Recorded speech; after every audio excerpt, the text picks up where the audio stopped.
One simple thing. I'm so glad you joined me today for one simple thing. Today's one simple thing is add an element that's meaning you are the only one that knows. And so I'm going to do that. And actually, I love the candle, but we're going to take precautions and blow it out. It sets the mood, right?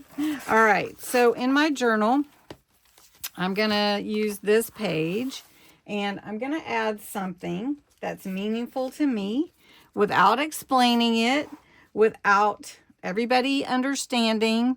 But if you know, you know, right? So I'm going to add this to my page and it means a lot to me. And you can see I've been playing with inks and paints and all kinds of fun stuff tonight. All right, so I'm going to add that to my page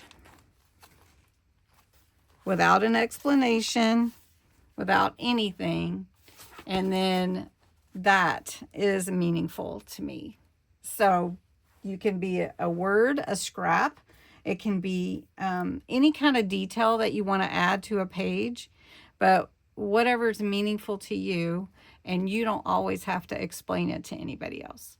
So today's one simple thing, add an element with meaning that's only for you or only you know. Anyway, thanks so much for watching. I know this one was short, but enjoy your day. And I hope that you will come back for one simple thing tomorrow. And we're almost at the end of series 3. So I hope you'll join me for one simple thing tomorrow. And yes, I'm going to print a new one. And thanks so much for watching.